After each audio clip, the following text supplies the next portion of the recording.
The Mishnah says the following. Lo yeshiv, you have the Mishnah on the top of the page, 9b1. Lo yeshiv adam lifnei hasapar, samach lemincha. A person is not supposed to go sit in front of the barber. When it's close to taking the haircut, don't sit and don't go to the barber close to mincha time. Achi yitpalel. First you have to go ahead and pray. Meaning to say, now the Gemara, the question is, what does samuch lemincha mean? Close to mincha. The Gemara is going to discuss exactly what time is that we're referring to. It's sometime in the afternoon, right? You already prayed shacharit in the morning. You can't take a haircut in the morning before you pray, right? We don't want you to get involved in your taking a haircut before you pray in the morning, right, David? But to take a haircut in the afternoon, when it's already close to mincha time. Now, when we say mincha time, we're not referring to the time that they call out in shul mincha. We're talking about a certain specific time we're going to discuss soon. And there's a concern because there's a short window for this prayer. Praying has a meaning once it comes dark, especially in the winter time, when there's a very short window to pray mincha. And therefore, we're concerned that if you're going to go ahead and if you're going to be involved in these activities, you're going to miss it. And therefore, the Mishnah states, don't do it. Don't sit in front of the barber close to mincha. First, you got to pray. As she spelled. Similarly, the Mishnah states, adam lemerchatz. A person cannot go to the wash house. You know, they had in the old days the wash house. They didn't have a shower in their house. They had a special place where they washed, they bathed.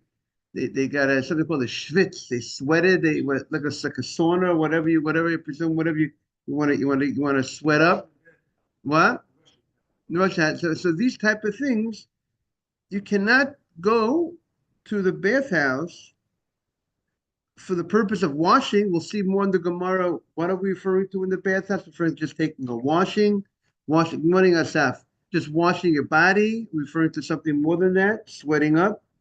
We'll see more about that. What are the things that you're not allowed to do? But you can't go to the wash house. Also, if you did not go ahead and pray mincha, we're very concerned about you missing out mincha. V'lo levursiki. Vursiki is a place that they work the skins. It's a tanner place, a tanner shop. And we don't want you to go there before you have a mincha. Maybe now we'll have to see what's the concern. Meaning, what will be the concern with the skins that you're going to go ahead and get carried away. You're going to get delayed with the skins.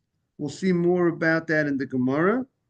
But obviously, we're talking about a concern that maybe you're going to come to forget to pray. Now, it's not only these examples. Anything that would be similar to these things would be forbidden to go ahead, and any other activity that's similar to these things that you might come to forget to daven. And the Mishnah continues. And obviously, we have to see why the Mishnah focuses on these specific cases. It seems to be any type of event that there's a concern that you might get drawn out, might come to forget to pray. You should not do before you pray. Right? You want to be involved in the skins. There's a concern. You run and work the skins. You're going to forget to pray. You want to go ahead and have a meal. You want to have a formal meal. You get caught up in your meal, right? And you might not come to pray. Now, this is not specific to Shabbat. This has nothing to do with Friday afternoon, even though here we are in Masechta Shabbat. But this is things that are not specifically related to It's not only on a Friday. It's not because of you might come to forget to pray on Shabbat. This is any time, any day of the week. You know, Sunday, 7 days a week. This is a concern. You can't do these things. Now, let's say you want to start a court case. You can't start a court case. We'll see if it's starting a court case. So we'll see what exactly part of the case we're referring to. You can't go in and to enter into the court at this time period. Yes, there you go.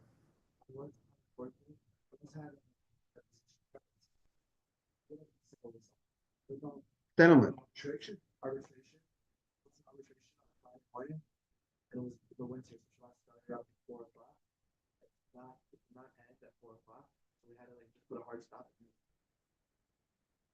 Wow. Right, but according to that, it would not only be on a Friday, it would be even on a Monday. You should make sure you pray mincha because they're concerned about mincha. So here we're talking about the issue of mincha independent of Shabbat. Shabbat is even an additional issue. Rashi asks the question, what is it doing here? Why is this Mishnah here in Masechta Shabbat? So Rashi says, if you look at the Rashi, that first on the left side, right? If you look at the where it says Masnitin, do you see the same Masnitin? Lo Yesha Adam Hayasap. You got that, David? Right over here. You see where my finger is? On the Hebrew side. Ariel, you got the Rashis? We'll start with the Rashis for a second. Lo Yesha Adam Hayasap. Let's stop here. You take a haircut. Stamach lemincha, kodem lemincha. So Rashi says, what does samach lemincha mean? Before mincha. It usually means like about a half hour before mincha time. Ad shiyispalel, shema until you pray. You got it, David? What? Yeah. Right over here. Yeah. Tosfos on the right. Rashi's the inside man, generally. He's on the inside. He has the inside scoop. All right. So, kodem mincha. Actually, Yisrael, Shema Yishkach Yisrael. Maybe you're going to forget and not pray. V'ho, Rashi says, Afilu b'chol nami. It's not only on Friday, it's even on Sunday and Monday. V'hadetani hacha. So why did we learn it over here? Mishadedami laha. Because it's similar to the one of the things that we're going to list, the Tani Gaba. We list nearby, Lo Yitzeh hachayat v'machdo erev Shabbat im chashecha. The tailor cannot go out with his needle. Let's say he had his needle in his garment, right? He wears his, let's say he has in his jacket or his whatever, stuck in his jacket, whatever. He has his needle, like the cop has a gun in his holster, and the tailor has his needle in his garment. It says over there he can't go out Friday afternoon before Shabbat and we're with it stuck in his garment because we're afraid he's going to forget and he's going to carry it on what? On Shabbat, right? So it says Shema Yishka v'yeshe. Maybe he's going to forget and go out with Techshach when it's already dark. Okay. So that's why, because we're going to be talking about that case, which has to do with Shabbat, so once we're talking about that, refer to all other cases, morning, everybody, morning, cases that are similar, to that concern of people forgetting. The concern here is we might forget. We are humans and we forget, we make mistakes. Now, the Mishnah continues. And it says the imis chilu, if you began any one of these activities, ein mafsikin, you don't stop. Meaning to say, what does it mean you don't stop? You don't need to stop in the middle of your meal. As long as you have enough time to continue your meal and finish your meal, you're good. You could go ahead and continue eating. Similarly, if you're at the barber shop You don't have to. You were not supposed to start, but if you started your haircut, we don't require you to stop in the middle of your haircut to pray, as long as you're going to have enough time to pray. Similar, if you started the case, the arbitration. If let's say he started in the afternoon, you started in the morning. But if he started in the afternoon, even though he was not supposed to, whatever, if he started at a time that he wasn't supposed to start, but as long as he has time to finish, to pray, see, by the arbitration, maybe he should not, maybe he should stop right away because he might not be able to finish. But if he has enough time, he will be able to continue. The Mishnah says, look at the Mishnah. Back.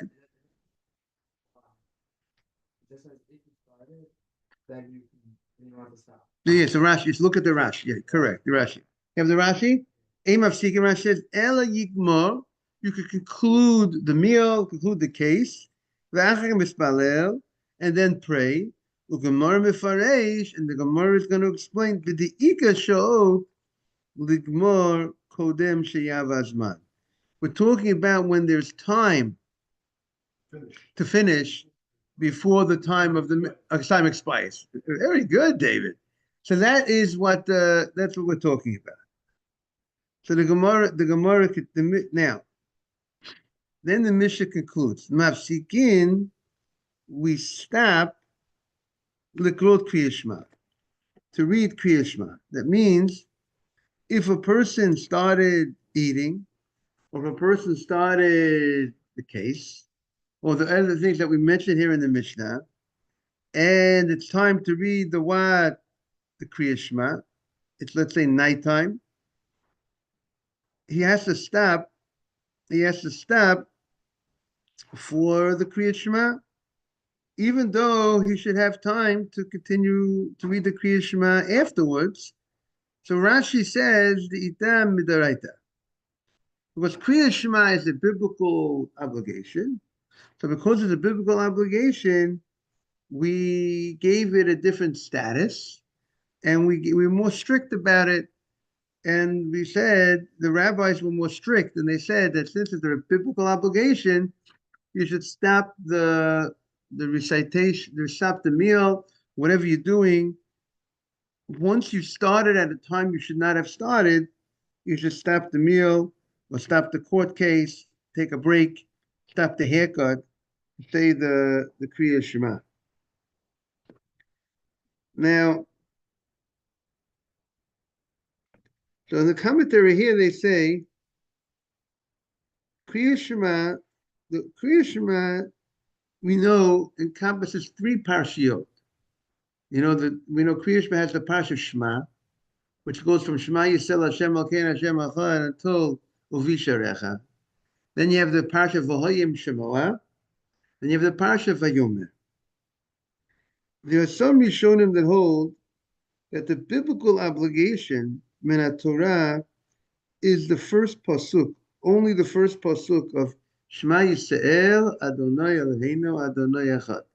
There are those that say that is the only biblical obligation that you have to say every morning and every night. However, others say that the whole first parsha is min Torah until Avisharecha, and I think there are those that say the first 2 parshas are min Torah. Now, let's continue in the Gemara. The Mishnah, the ein mafsikin l'tefillah, and we said you do not need to stop your meal, your haircut, or any of the other things that we mentioned in the Mishnah in order for you to pray.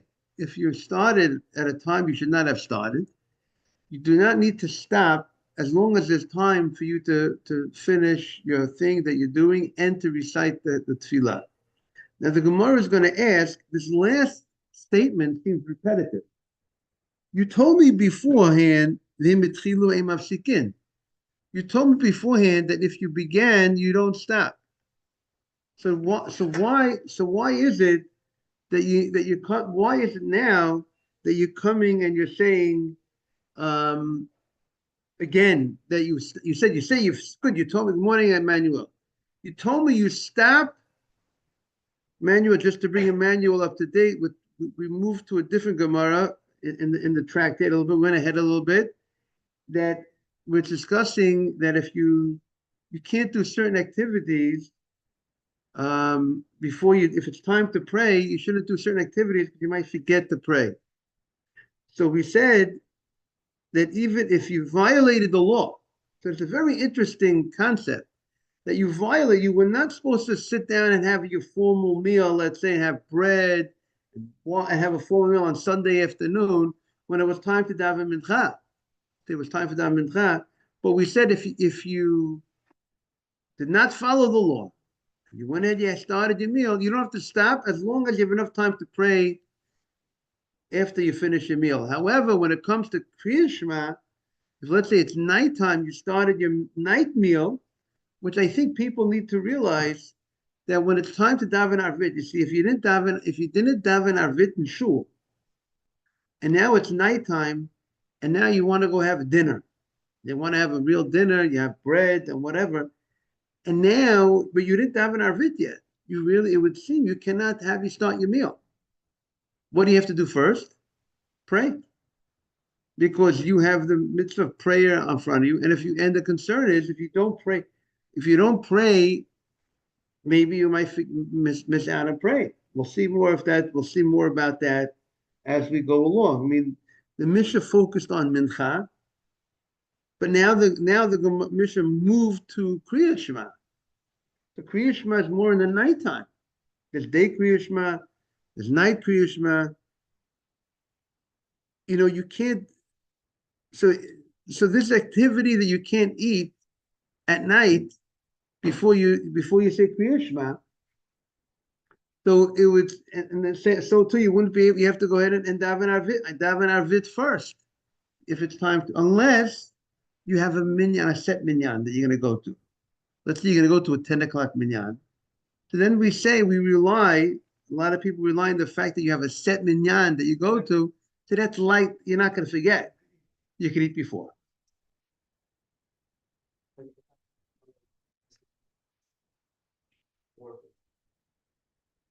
Minyan for what? For mincha. Let's say mincha. Let's say today. You have a minyan for mincha, right? At a certain time. Let's say minyan for mincha today, guess it's 4:50, right? And then you want to go ahead and at 4:15, you want to have a meal, want to sit down and have some bread, right?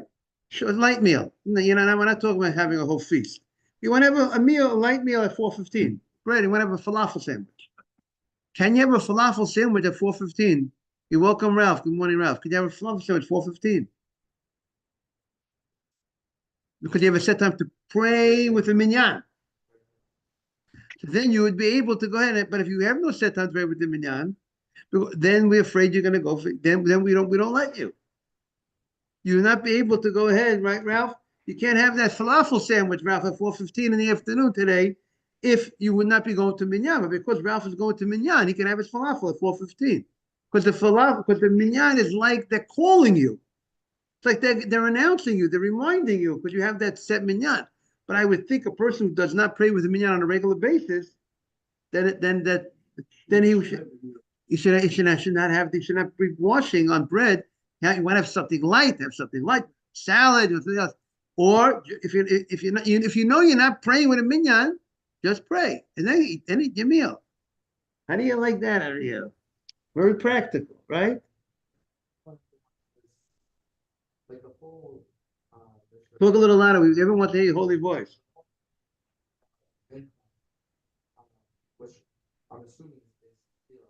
Mishnah's talking about mincha, talking about prayer of mincha. Right.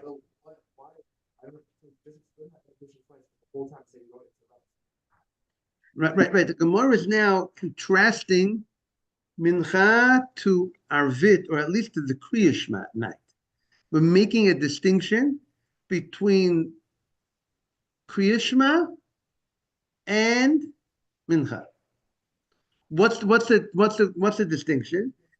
That when it comes to mincha, when you were not supposed to start to eat, let's say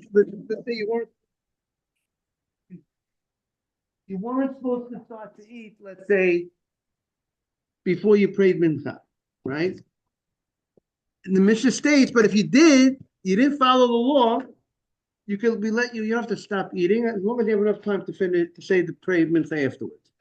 Now the Mishnah moves to Kriya Shema. It says, however, that will not be true at night. If you were not you started eating, or you started eating, or you started doing the tannering, or you started taking the haircut at night when you were not supposed to because you didn't pray yet, and you went ahead and you started the haircut. You started the haircut at 5 or 5:30. It's already nighttime, 5:30. Oh, I didn't pray. I didn't say there's Kriya Shema yet. Stop the haircut. Bob, I'm going to give you an extra $5 tip. I got to just stop. If you don't mind, stop. I have to stop the haircut. I'm going to say the Kriya Shema. I have to stop. But the question that the Gemara is going to ask, okay, you told me you're going to have to stop to say the Kriya Shema, but you already told me in the Mishnah you don't have to stop to say to pray if you started and you have enough time to finish, correct? To finish what you're doing and to pray. So why does the Mishnah say at the end, ve'em mafsikin l'tfilah? You don't stop for prayer. You told me that a moment before. You told me before, 2 words before, you told me if you began the meal or you began the court case, you don't have to stop to pray. And then again, as long as you have enough time to, after you finish the haircut or whatever, to pray. And then again, you say if you don't have to stop for prayer. You told me that already. That's why we have to stay tuned. You hear what I'm saying, Ariel? The Gemara is not clear. The last 3 words of the Mishnah. What are the last 3 words of the Mishnah? You don't have to stop your meal in order to pray. If you started at a time you should not have started, you don't have to stop your meal. Now, what are the few words before that? It's the same thing. The words imitchilu emafsikin and the words emafsikin letfila are the same words. So if they're the same, you're not going to tell me the same thing twice. That's the Gemara's question. It seems the Gemara is going to ask. It seems that the language of the Mishnah is repetitive, and it can't be. So the Gemara have to explain. That's going to be the Gemara's job to explain what's the point of that repetition, seemingly repetition.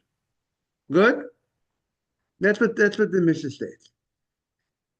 Now, the Gemara says the following. Now, before we said you do not have to stop we said you don't have to stop your haircut, you don't have to stop your eating in order to fulfill the mitzvah of prayer, as long as there's enough time. The commentators discuss, prayer every day, the obligation to pray every day.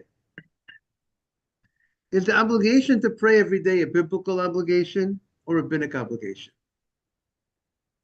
You hear the question? There's a pasuk in the Torah that says, "Ulavdo b'chol nafshechem, b'chol avavcha." If to serve b'chol avavcha, right? We say, "Haftas b'chol avavcha, b'chol nafshecha, b'chol modecha." Lavdo b'chol avavchem. Serve with all your heart.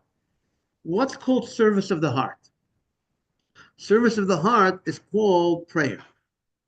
So now the Rambam understands. That's how the Rambam understands that the Torah is telling you an obligation to pray every day. Now, how many times a day on a Torah level? You have to pray once a day on a Torah level, according to the Rambam, and according to the Ramban Nachmanides, there is the Torah. It would seem that the Torah obligation to pray is at a time of need. When you have a special need, a hostage situation, someone chas v'shalom is sick, someone needs a job, certain type of special circumstance that a person has certain needs, that is the time that there will be a biblical obligation to pray.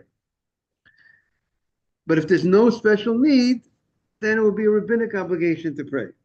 Hanukkah is rabbinic, right? We keep Hanukkah, right? Purim is rabbinic, so we keep the obligation to pray. We have the obligation to pray 3 times a day. Now, the question, what we have to analyze is the mission. Why don't we stop to pray? Why don't we stop to pray mincha? If according to the Rambam and Maimonides, prayer is min Torah.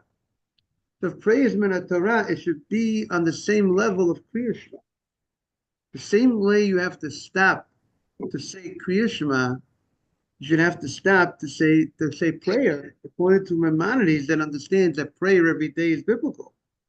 So what's the difference between Mincha and Kriya Shema?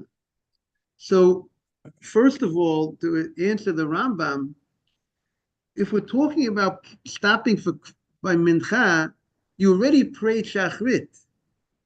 Once you already prayed Shachrit, you already fulfilled your biblical obligation of prayer. So now your obligation to pray is rabbinic when it comes to the Mincha. So therefore, that's why that would be considered rabbinic at that point. Also, to fulfill your biblical obligation of prayer, you don't need to say a whole Amidah. You would just say a short prayer that contains a praise to Hashem, a request, and a thank you. So you could have done that already, and therefore the mincha would have been a rabbinic responsibility. That's why people have to make sure that women, it says in the Mishnah in Brachot that women are obligated to pray. So now the question is, what is the level of what do they need to pray, right? Do they need to pray the whole Amidah, like the men have to pray? We need to pray every day, Shachrit, Mincha, Arvit, or is it enough for them to just pray a short prayer, right? You hear the question, David? What is the obligation of the women? Now, I would speculate. I don't know that the Syrian women in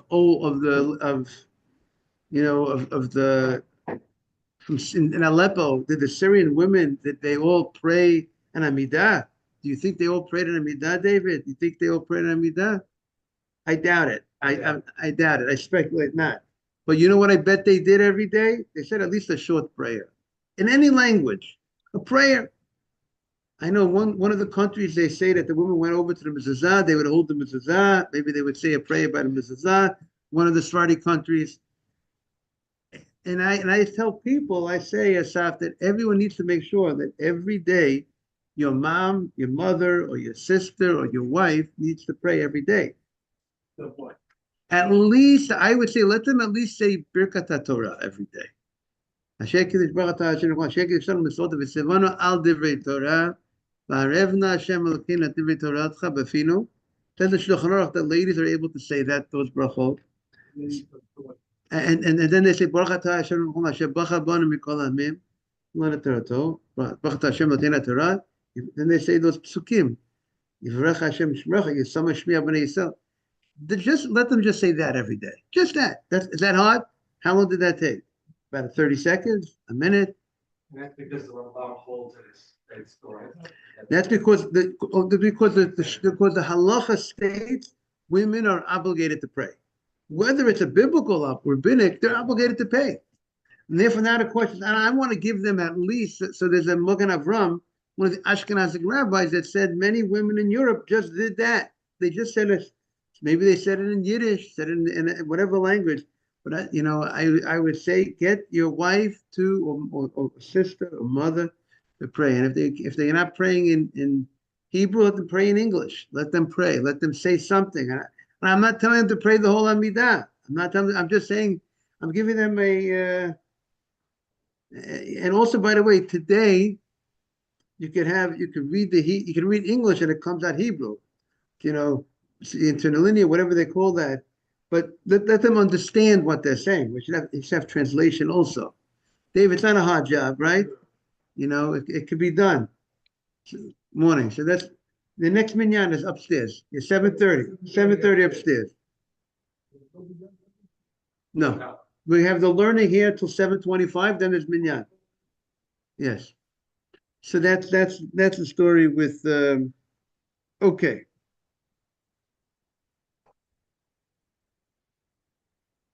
So now the Gemara continues. There are two times that we call. There's something called Mincha Gedolah and there's something called mincha ketana. Let's explain what the story is.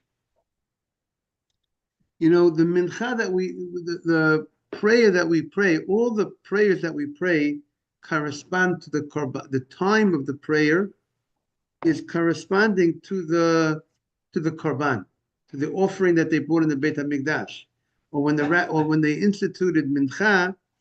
When they say the mincha is corresponding to the afternoon offering. There was a daily offering every morning, as we're going to read on Rosh Chodesh. This Thursday is Rosh Chodesh. Et hakeves achot taseh baboker, et hakeves hasheni taseh ben habayim. Every day there was an offering in the morning, and there was an offering in the morning hours and in the afternoon hours. And the rabbi said, we're going to pray during the morning hours. It's going to correspond to the morning offering, and the afternoon hours is going to correspond to the afternoon offering. Now,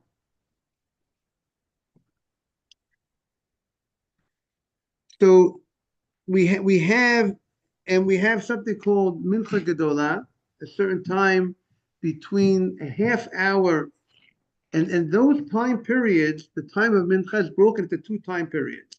One between 6.5 hours in the day and 9.5 hours in the day. And there's another time period from 9.5 hours a day to 12 hours into the day. So if we break it up in certain terms, God bless you. If the day begins at 6 a.m., not every day begins at 6 a.m., right? If let's say the day begins at 6 a.m. and ends at 6 p.m. on that type of day, so mincha, when is opening time to daven mincha? When are you allowed to start davening mincha? At 12:30, 6.5 hours into the day, which is pretty much like around now. Like the earliest time for davening mincha is around 12:30. And let's say, but then, there's a window that goes from 12:30 to 3:30. That's called mincha gedola. And there's another window of time for mincha that goes from 3:30 to 6 in that day. That's called mincha ketana. So the Gemara is going to discuss, the Gemara's question is, which time period are we referring to when we say close to mincha, you cannot sit down to take your haircut. When you're already close to mincha, you can't start eating a formal meal. Are we referring to close to the mincha gedola, which means if mincha gedola is 12:30, let's say today, 12:30, let's say, does that mean at 12 o'clock, at noon, I already can't start? Or does it mean if we say on the day that it's not 12-hour day from 6 a.m., 6 p.m., 3:30 is the second mincha time period, but close to 3:30, it's 3 o'clock, which is 9 hours into the day. Do we say that 3 o'clock you can't start having a meal, but between 12 and 3, it's no problem? So that is the question. What we said, we identified there's two, we break up the mincha time. Let's say mincha is, let's say from those activities, right? We said the mincha time, let's say the window of opportunity of mincha on a day that begins, let's say sunrise at 6 a.m. and sunset at 6 p.m. We have a 12-hour window of mincha, we have a 12-hour day. And mincha, we said, is a half hour afternoon after chatzot, after 12 o'clock is mincha. That's when mincha begins, right? And I think the reason for why, right? So mincha begins, and one of the reasons why is that they would not bring, what I recall, the afternoon offering.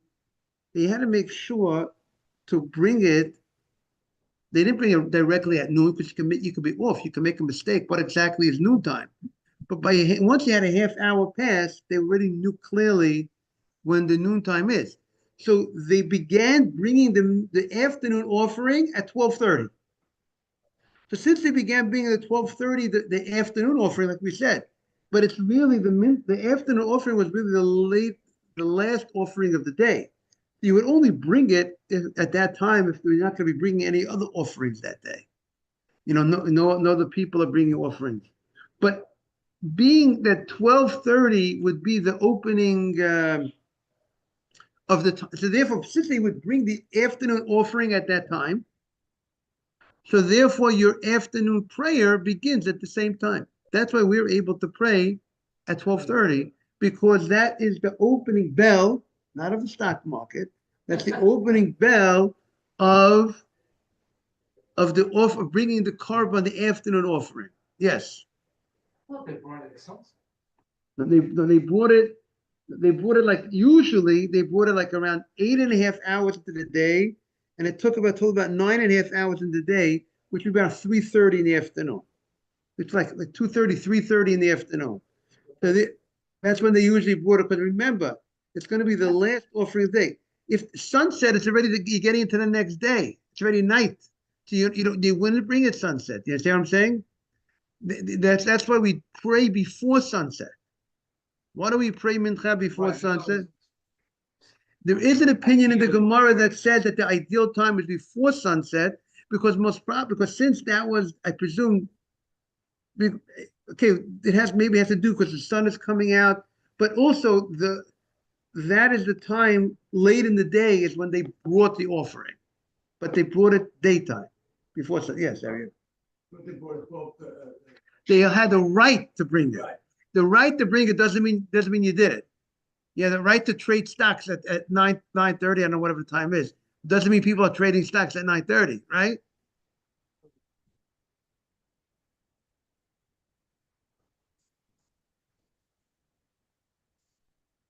Right, and that it could be a day of 12 hours. Meaning today's sunrise is not 6 a.m.